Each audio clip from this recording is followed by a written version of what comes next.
Hey, what's up? My name is Bradley, and I want to talk to you about one of my favorite mammals on the planet, the echidna.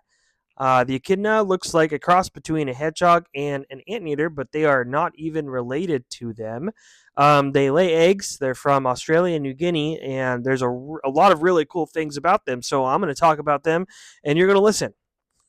So yeah, buckle in. Let's talk about some echidna facts. Now, maybe I'll get into this in part two, but the monotreme family is actually super interesting to me. Um, but one of the things that monotremes have in common is the fact that they lay eggs. And another fact too is that they split off from the mammalian group about 200 million years ago. So these guys have been around for millions of years, and their morphology or the way they look has been roughly unchanged for 2 million years. So when you're looking at the monotreme family, you're kind of looking at uh, ancient mammals, which is crazy if you think about it. Now, there are four different species of echidna, and one only lives in Australia. The rest live in parts of New Guinea and are pretty hard to find, and we don't know much about them.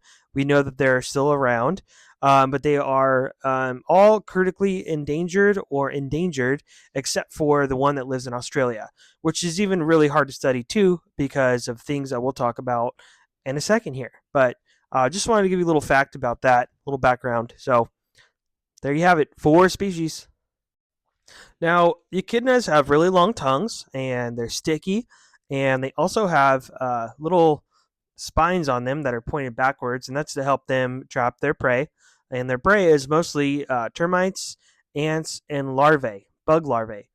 And what they do is they stick their tongue out and they get their tongue into pieces of wood or termite mounds, and they suck in their prey. And they have a little palate on the roof of their mouth that squishes the insects as they're entering their mouth. But they do not have um, teeth per se. And normally, this little beak here is probably roughly the size or circumference of a uh, wooden pencil. So yeah, that's what they do is they eat termites, and they've lived for millions of years eating termites, which is crazy. Now, one of the more obvious morphological traits that echidnas have is their spines. They have spines covering the backside and flanks of their bodies, and those spines are really hard. And sometimes they do shed them, but they don't shed them in the way that porcupines shed them.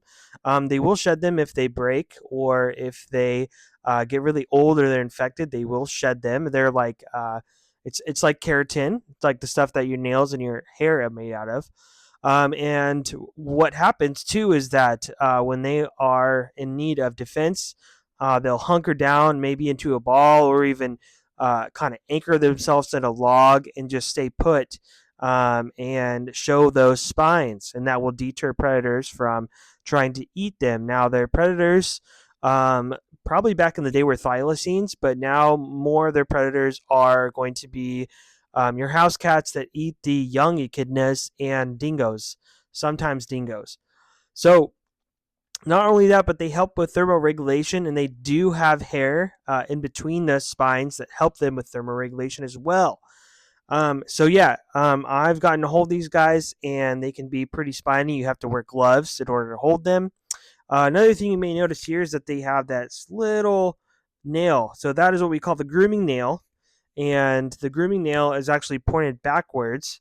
And this grooming nail will help them groom themselves because they do dig in the dirt and they are partly fossorial, which means that they dig underground. Um, and this will help them get the dirt clots out of their spines. So it's a little tool for them to de-dirt themselves. Now, if you're wondering what a baby echidna called is called a puggle, and these are what they look like when they're a little bit older. Puggles are born without spines, but they are hatched from an egg, and we'll talk about that in part two. So stick around for part two. See ya.